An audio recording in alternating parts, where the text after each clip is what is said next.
मेरे पिताजी union leader थे, मेरे बाबा जी कांग्रेस के नेता थे आजादी से पहले। तो हमारा मुसलमानों में, मैं खुद समाजवादी पार्टी में था यूपी में, तो हमारी बैकग्राउंड में मुसलमानों से बहुत दोस्ती थी। बड़ा आसान रहा मस्जिदों में जाना, मदरसों में जाना, कुरान पढ़ना। कुरान जब मैंने पूरी पढ़ी तो मुझे ये लगा संजय भाई कि मुसलमान इस वाहियात किताब पर विश्वास नहीं करते होंगे। जैसे मैंने गीता पढ़ी नहीं थी, मैंने अपने धर्म की कोई किताब पढ़ी नहीं थी, तो मुझे लगा इस वाहियात किताब पर कौन मुसलमान विश्वास करता होगा। 2.5 साल कोई ऐसा जुम्मा शायद ही होगा जब मैंने किसी बड़े आलिम का खिताब नहीं सुना होगा। जहां मुझे पता चलता है इनके बड़े मौलाना बोल रहे हैं, मैं वही सुनने जाता। संजय भाई बता नहीं सकता, जिस टाइम मौलाना बोलते थे ना, मेरे शरीर के अंदर से आग निकल रही होती थी। दुनिया को वही भाषा पसंद होती है जिस भाषा में वो समझते हैं। और एक राजनीतिक तो ऐसा है, अगर उनकी बातों को मैं पिछले 1917 से सुन रहा हूं, हर एक से वो यही बात कहते हैं। मुझे लगता है कि सबसे ज्यादा दुनिया की भाषा उसी आदमी को आती है। जब भी कोई बात होती है सार्वजनिक मंच पे आते हैं,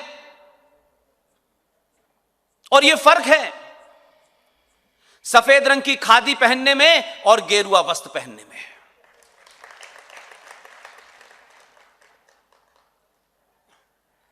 उत्तर प्रदेश में एक आदमी है,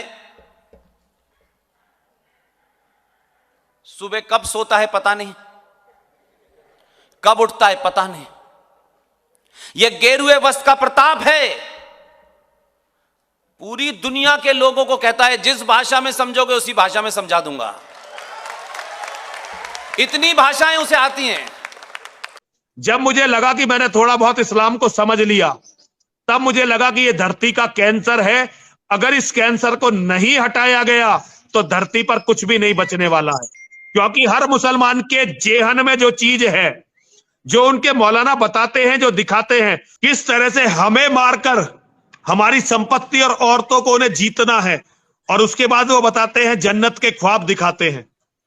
संजय भाई ये इतना घृणित है कि जो आदमी मदरसों में नहीं गया, जो मस्जिदों में गया नहीं, वो इस्लाम को समझ नहीं सकता।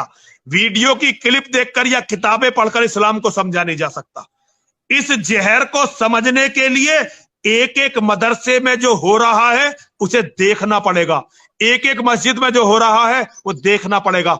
और जब आदमी मस्जिदों और मदरसों में देख लेगा तो मैं तो बहुत पॉजिटिव हूं, ज्यादातर हिंदू अपना मानसिक संतुलन खो बैठेंगे। मेरी आईक्यू क्योंकि बहुत ऊपर के लेवल की थी, और मैं पढ़ने लिखने में बहुत, मुझे भगवान की थोड़ी कोई अहंकार से नहीं कह रहा आपको मैं, बताना, गप नहीं मारना चाहता, लेकिन मेरा मानसिक स्तर अच्छा था तो मैं पागल नहीं हुआ। लेकिन एक आम आदमी यदि इस रिसर्च को ठीक से कर ले तो वो वैसे तो मैं भी पागल ही माना जाता हूं, समाज ने मुझे पागल घोषित कर रखा है, लेकिन कोई भी आदमी यदि इस्लाम की सच्चाई और इस्लाम ने जो हमारे साथ किया है, और जिस गर्व के साथ मौलाना उसे अपनी मस्जिदों में और मदरसों में बताते हैं, यदि कोई भी जीवित आदमी उसे सुन लेगा तो पागल हो जाएगा। ये मैं अच्छी तरह से जानता हूं। मैं हर उस हत्या का प्रतिकार लेना चाहता हूं, प्रतिशोध लेना चाहता हूं जो 1400 साल में मेरी बहन बेटियों की हुई है, जो मेरे भाइयों की हुई है, जो मेरे लोगों की हुई है। क्यों? क्योंकि उन हरामजादों को गर्व है उस पर।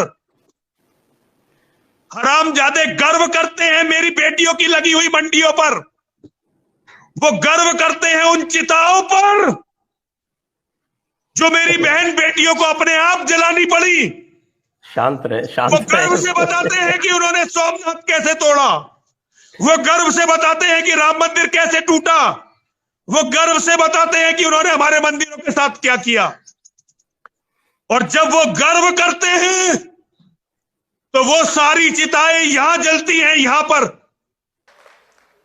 और जब उसने ये भाषा बोलना शुरू की तो जो लोग उसको मजाक समझ रहे थे, बोले ये पूजा वूजा करने वाला आदमी होगा,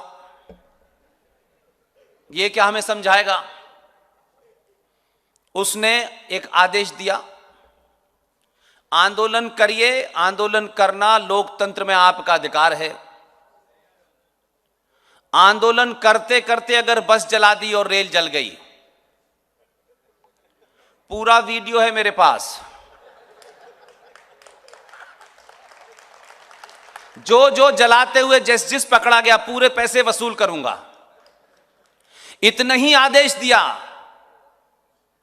कुछ लोग गफलत में थे क्योंकि 70 साल में उन्होंने राजनीति में जो लोग भी थे वो अलग अलग किस्म के दलाल थे, जो इस राष्ट्र को बेच करके अपनी दुकानें चला रहे थे। उनको गलत आदत लग गई थी, ये भी ऐसे ही होगा। आखिर तक नहीं माना, और जब नाम सार्वजनिक होने लगे तो उत्तर प्रदेश के मुख्यमंत्री निवास के बाहर 5-5 फीट लंबी दाढ़ियां, छोटे भाई का पजामा, बड़े भाई का कुर्ता पहने लोग बोले मौला माफ कर दे, एक बार माफ कर दे मौला। इसको कहते हैं, जिसको जो भाषा समझ में आए उसी भाषा में जवाब देना चाहिए।